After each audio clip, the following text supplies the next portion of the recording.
چلا دیو السلام علیکم ورحمۃ اللہ انشاءاللہ نہیں لانے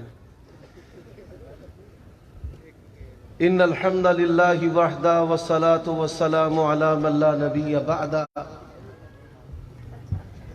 اعوذ باللہ من الشیطان الرجیم وَاعْلَمُوا أَنَّ فِيكُمْ رَسُولَ اللَّهِ لَوْ يُطِيعُكُمْ فِي كَثِيرٍ مِّنَ الْأَمْرِ لَعَنِتُّمْ وَلَكِنَّ اللَّهَ حَبَّبَ إِلَيْكُمُ الْإِيمَانَ وَزَيَّنَهُ فِي قُلُوبِكُمْ وَكَرَّهَ إِلَيْكُمُ الْكُفْرَ وَالْفُسُوقَ وَالْعِصْيَانَ أُولَئِكَ هُمُ الرَّاشِدُونَ۔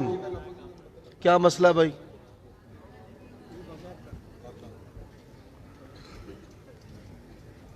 سب سے پہلی گزارش جلسہ کے منتظمین سے، آج کے اس بے مثال عظیم الشان پروگرام کے جو مہمان خطباء ہیں، جو ہماری کانفرنس اور مسلک کی آن شان ہے، رئیس الخطباء حضرت علامہ قاری حنیف ربانی حافظہ اللہ، قاری بنیامین حافظہ اللہ، مولانا اسماعیل عتیق حافظہ اللہ، مولانا یاسین حیدر حافظہ اللہ، اور حضرت علامہ مولانا عبد المنان راسخ حافظہ اللہ، علامہ وقاص فاروقی حافظہ اللہ، اور دیگر جتنے مہمان، پھر شاعر بھی عبدالعظیم ربانی اور فداء الرحمن طیب، مقامی جو افراد ہیں وہ پہلی نشستوں پر براجمان اور جم کے بیٹھے ہیں، اور مہمانوں کو پیچھے بٹھایا ہوا ہے، یہ بھی مجلس کے آداب کے منافی ہے۔ نبی علیہ السلام کا فرمان ہے اذا اتاکم کریم قوم فاکرموا اور انزلوا الناس منازلہم۔ پھر دوسری بات ہے یوتھ فورس کے جوان اور قیادت یہاں پر بیٹھ کر اوپر گپے ہانک رہے ہیں، آپس میں مذاق کر رہے ہیں، تو یہ چیز بھی اس مجلس کے اور محفل کے آداب کے منافی ہے۔ یہ دو چیزیں ہیں، پہلے کبھی نظر نہیں آئیں، آج دیکھی ہیں، فوراً آگاہ کر دیا ہے، اور یہ میں امید واثق رکھتا ہوں کہ آئندہ بھی یہ نظر نہیں آئیں گی۔ حضرات، سیدنا صدیق اکبر رضی اللہ تعالیٰ عنہ نبی علیہ السلام جیسے اس عنوان پر میں یہاں بیان کر چکا ہوں، اور گزشتہ سال شرف صحابیت اس پر بھی چند باتیں میں نے آپ کے گوش گزار کی ہیں۔ ہمارا منہج کیا ہے؟ اہل سنہ والجماعت سے مراد کیا ہے؟ سنی کسے کہتے ہیں؟ نبی علیہ السلام نے فرمایا میری امت کا ایک گروہ ہمیشہ حق پر رہے گا۔ اب یہ جو حق والا گروہ ہے، اس کے عقائد، فضائل، مسائل، منہج ائمہ محدثین نے عقائد اور مسائل کی کتابوں میں مرتب کر دی ہیں۔ نبی علیہ السلام کے بعد ہمارا عقیدہ ہے، نوٹ کرو، آپ کے بعد آپ کے اہل بیت اطہار میں آپ کی ازواج مطہرات، آپ کی بیٹیاں، آپ کے بیٹے، آپ کے داماد، آپ کے نواسے اور نواسیاں، آپ کے چچا اور ان کی اولادیں، اہل بیت اطہار جن کو اللہ کے نبی کا خاندان کہا جاتا ہے، تمام صحابہ کرام السابقون الاولون سے لے کر الیوم اکملت لکم دینکم، اور پھر نبی علیہ السلام کی وفات تک آپ کی ایک جھلک کے ساتھ مشرف ہونے والا صحابی، اور جس کو نبی علیہ السلام نے دیکھا وہ شخصیت و صحابی، آپ کے تمام خاندان اور تمام صحابہ میں سے سب سے افضل ابو بکر صدیق ہے، اور خاندان نبوت اور صحابہ کرام میں سے جو سب سے افضل ابو بکر کو مانتا ہے وہ سنی ہے، پھر حضرت عمر کو مانتا ہے سنی ہے، پھر حضرت عثمان کو مانتا ہے سنی ہے، پھر مولا علی کو مانتا ہے سنی ہے، خلافت راشدہ کو مانتا ہے سنی ہے، اور الگ ترتیب اللہ کے نبی کے بعد ان 4 یاروں کے فضائل مانتا ہے سنی ہے، ہر صحابی کا دفاع کرتا ہے سنی ہے۔ جس طرح مولا حسین سے محبت کرنا سنیت ہے، ایسے ہی حضرت امیر معاویہ سے محبت کرنا بھی سنیت ہے، اور جو حضرت معاویہ کی توہین کرے یا حضرت حسین کی، اللہ کی قسم ہے ہمارے نزدیک اہل سنہ والجماعت سے خارج وہ ناری ہے جو نبی کے یاروں کا یار نہیں ہے۔ اہل حدیث کا اس کے ساتھ کوئی تعلق ہو سکتا نہیں، یہ ہمارا عقیدہ ہے، اور یہ عقیدے کی کتابوں میں لکھا ہوا ہے، اور اس عقیدے کے ایک حرف سے بھی اعراض کرنے والا منہج اہل حدیث کے ساتھ اس کا کوئی تعلق نہیں ہے۔ حضرات، دوسری بات، عمر بن خطاب رضی اللہ تعالی عنہ آپ کا لقب فاروق ہے، اور یہ لقب دینے والے بڑے بڑے مورخین، شیخ الاسلام امام فن اسماء الرجال ذہبی رحمت اللہ علیہ، بڑے بڑے آئمہ محدثین، ابن حجر نے لکھا ہے فاروق ہے۔ اس کا سبب کیا ہے؟ وجہ کیا ہے؟ حضرات، جس طرح اہل تشیع اور اہل سنہ میں قرآن کے ساتھ فرق ہے، اہل تشیع اور اہل سنہ میں صحاح کے ساتھ فرق ہے، اسی طرح اہل تشیع اور اہل سنہ میں خلافت راشدہ کا فرق ہے، اسی طرح اہل سنہ اور اہل تشیع میں ازواج مطہرات پیغمبر کی بیویاں اہل بیت میں یہ فرق ہے، اسی طرح اہل تشیع اہل سنہ میں پیغمبر کی بیٹیوں کی تعداد 4، اس میں فرق ہے۔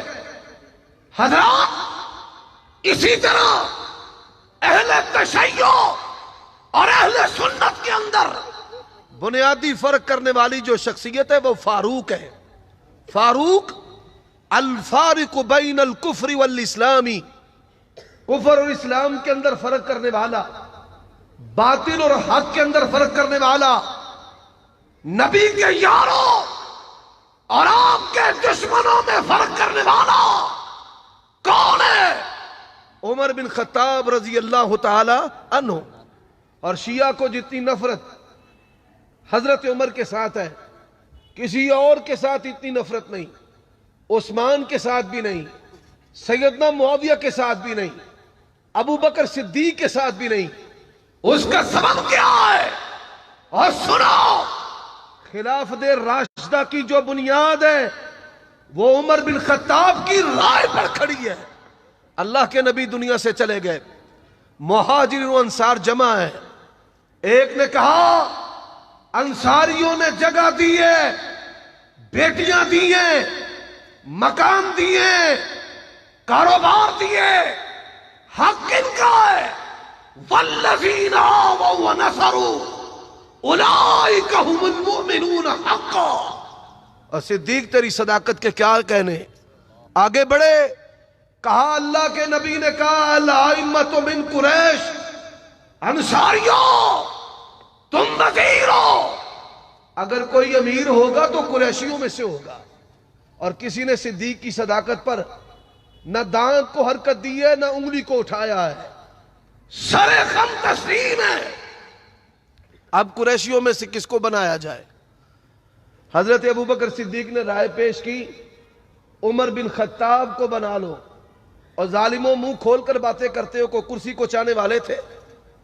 اگر کرسی کو چاہنے والے ہوتے صدیق کے کہنے پر صحابہ فاروق کے ہاتھ پر بیعت کرتے، پر حضرت عمر نے کہا رک جاؤ، اٹھا بخاری کو، اٹھا ملا باقر مجلسی کو، اٹھا بہار الانوار کو۔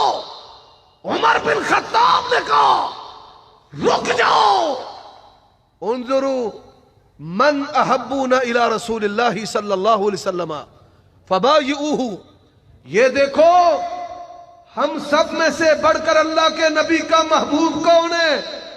جو پیغمبر کا سب سے بڑھ کر محبوب ہے، اس کے ہاتھ پر بیعت کر لو۔ یہ بات کہنے کی دیر تھی، لوگ صدیق اکبر ٹوٹ پڑے، کہا ہاتھ پھیلائیے، اللہ کے نبی کا سب سے بڑھ کر اگر کوئی محبوب ہے تو صدیق اکبر ہے۔ حضرات یہ رائے کس نے پیش کی ہے؟ یہ الفاروق نے پیش کی ہے۔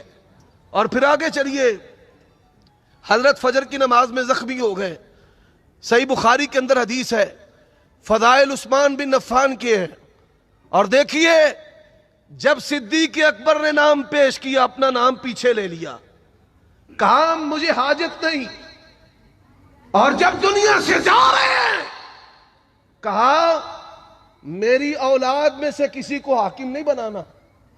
اور عبداللہ بن عمر تیری عظمت کے کیا کہنے، گورنری پیش ہوئی، وزارت پیش ہوئی، قاضی القضات کا عہدہ پیش ہوا، کہا ابا نے منع کیا ہے، ہم نے کبھی بھی قیادت و سیادت کو قبول نہیں کرنا۔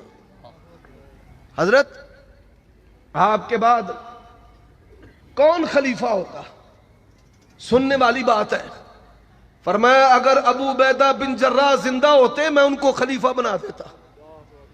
کس نے کہا؟ عمر بن خطاب نے کہا اگر ابو عبیدہ بن جراح زندہ ہوتے میں ان کو خلیفہ بنا دیتا۔ حضرت عمر رضی اللہ تعالیٰ نے جب یہ بات کہی، عشرہ مبشرہ میں سے 2 ہستیاں دنیا سے جا چکی ہیں، ایک صدیق اکبر جا چکے ہیں اور ایک ابو عبیدہ بن جراح جا چکے ہیں۔ امیر المومنین کی عادت تھی اپنے گورنروں پر چھاپے مارتے تھے، چھاپا مارا، علاقہ عراق و کوفہ کا ہے، اور جس پر چھاپا مارا ہے نام ابو عبیدہ بن جراح ہے، کپڑوں پر پابند لگے ہوئے ہیں، عراق کا والی ہے، یہ پانی کی، کھجوروں کی، دولت کی، سونے کی سرزمین ہے، دجلہ و فرات کی سرزمین ہے، قحط سالیاں نہیں، تنگیاں نہیں، فراوانیوں کی سرزمین ہے۔ ایک ٹوکری چھت کے ساتھ لٹک رہی ہے، رسی کو کھولا، ٹوکری نیچے اتر آئی، اس کے اندر سرکہ اور خشک روٹی کے ٹکڑے ہیں۔ فرماتے حضرت میں تو انہی کے ساتھ آپ کی مہمانی کر سکتا ہوں، جب سے میں نے اللہ کے نبی سے سنا ہے سرکہ بہترین سالن ہے، ابو عبیدہ کا سالن سرکہ ہی ہوتا ہے۔ اور مولویوں بات کرتے ہو، صحابہ کرام کے بارے میں زبانیں کھولتے ہو، سرکے کو سالن بنا کر استعمال کر، تیرا پیٹ پھٹ جائے۔ اور حضرت عمر نے کہا، اور کہا کیا کہا، کمال کا کہا غنائم آنے سے، اموال آنے سے سب کی حالت متمول ہو گئی، نبی کے دور جیسا اگر کوئی رہا ہے تو ابو عبیدہ بن جراح ہی رہا ہے۔ فرمایا اگر زندہ ہوتے تو میں ان کو خلیفہ بنا دیتا۔ 6 نام پیش کیے۔ کتنے نام؟ بولیے کتنے؟ 6 نام پیش کیے۔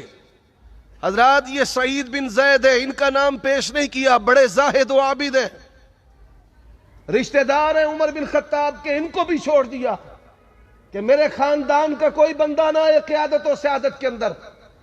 طلحہ کا نام پیش کیا، زبیر کا نام پیش کیا، سعد کا نام پیش کیا، عبد الرحمن بن عوف کا نام پیش کیا، عثمان بن عفان کا نام پیش کیا، مولا علی کا نام پیش کیا۔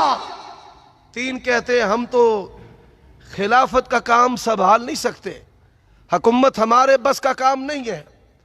3 میدان میں رہ گئے، ایک عبد الرحمن بن عوف ہے، ایک عثمان ہے، ایک علی ہے۔ اور آج باتیں کرنے والے کہتے ہیں کہ شاید علی حکومت کے خواہش مند تھے۔ حضرات صحیح بخاری میں حدیث آتی ہے، مرض الموت میں اللہ کے نبی کے چچا نے مولا علی سے کہا تھا آؤ چل کر اللہ کے نبی سے کچھ رکھوا لیتے ہیں نیابت حکومت۔ کہا اللہ کے نبی سے اس حالت میں، اے میرے چچا عباس، میں حکومت کے لیے، قیادت و سیادت کے لیے اللہ کے نبی سے کچھ لکھواؤں گا نہیں۔ اس کا نام علی ہے۔ حضرات عبد الرحمن بن عوف کہتے ہیں میں نے مسافروں سے مشورے کیے، بچوں سے پوچھا، کافروں سے پوچھا، بوڑھوں سے پوچھا، بزرگوں سے پوچھا، اولون سے پوچھا، مہاجروں سے پوچھا، انصاریوں سے پوچھا، عثمان کے بارے میں لوگوں کی رائے زیادہ تھی۔ حضرت عثمان کو خلیفہ نامزد کر دیا اور عثمان کے ہاتھ پر سب سے پہلے بیعت کی ہے تو کس نے کی؟ مولا علی نے کی ہے حضرات۔ اور پھر اسی کے بعد حضرت علی کو خلیفہ بنایا گیا۔ عمر بن خطاب سے دشمنی کا سبب یہ ہے کہ عمر رضی اللہ تعالیٰ عنہ کی حکمت کی بات پہ ابو بکر خلیفہ بنے، پھر عثمان بنے اور پھر علی بنے۔ اور آخر میں سوال کرنا چاہتا ہوں اہل تشیع سے، اور آپ وعدہ کرتے ہیں ان سے سوال کریں گے یا نہیں کریں گے؟ اور کرو گے؟ بات کو ختم کرنے لگا ہوں۔ آئیے 2 سوال کرنے ہیں۔ پہلا سوال میں نے اپنے بریلوی دوستوں سے بھی کیا ہے جشن عید میلاد النبی کے بارے میں۔ سوال کی 3 شکے ہیں کہ یہ ثواب ہے یا گناہ ہے، فوراً کہیں گے ثواب ہے۔ دوسرا سوال، ثواب اللہ رسول بتاتے ہیں یا کوئی اور؟ کہیں گے اللہ رسول۔ تیسرا سوال، یہ ثواب اللہ رسول نے جہاں بتایا ہے انگلی رکھنا تیرا کام ہے اور منانا اہل حدیث کا کام ہے۔ 3 سوال کرتا ہوں۔ پہلا سوال، حضرت حسین کی بیویاں اور ان کے بیٹے کتنے تھے؟ حضرت حسین کی بیویاں اور ان کے بیٹے، پھر بولو بیویاں اور بیٹے، پھر بولو بیویاں اور بیٹے۔ یہ پہلا سوال ہے، تمہیں جواب بھی بتا دیتا ہوں۔ حضرت حسین کی 5 بیویاں تھیں۔ حضرت حسین کے 4 بیٹے تھے، ایک علی اصغر ہے، ایک علی سجاد ہے، ایک علی اکبر ہے۔ یہ وہ الفاظ ہیں جو شیعہ دوست استعمال کرتے ہیں۔ اور چوتھا بیٹا جو ہے وہ جعفر بن حسین ہے۔ 5 بیٹیاں حضرت حسین رضی اللہ تعالیٰ عنہ کی۔ حضرت علی جو حضرت حسین کے ابا ہیں ان کی 9 بیویاں ہیں، 11 بیٹے ہیں، اور حسین کے ساتھ کربلا میں علی کے 7 بیٹے تھے۔ کتنے بیٹے تھے؟ 7 بیٹے تھے۔ پہلا سوال، حسین کی بیویاں کتنی ہیں؟ حسین کے بیٹے کتنے ہیں؟ حضرات، حسین کے بیٹے علی سجاد، جن کو زین العابدین کہا جاتا ہے، اور آپ اشتہار سیالکوٹ میں پڑھتے ہیں سجاد کا ماتم۔ یہ سجاد امام زین العابدین علی سجاد علی بن حسین بن علی بن ابی طالب ہے۔ ان کی اماں کا نام شہر بانو ہے، ان کی اماں کا نام شہر بانو ہے۔ حضرات، حسین کی دوسری بیوی نام لیلا ہے، ان کے بیٹے کا نام علی اکبر ہے۔ حسین کی تیسری بیوی نام رباب ہے، بیٹے کا نام علی اصغر ہے۔ آپ کی کتاب 14 ستارے اردو کے اندر چھپی ہے، اس کے تتمہ میں 72 شہدائے کربلا کے نام ہیں۔ ان میں 2 سپاہی جو کربلا کے اندر شہید ہوئے، ایک کا نام ابو بکر بن حسین ہے، نام چھپانے کے لیے علی اکبر کہا۔ ایک کا نام علی اصغر ہے جو رباب کا بیٹا ہے، اس کا نام عمر ہے، نام چھپانے کے لیے علی اصغر کہا گیا۔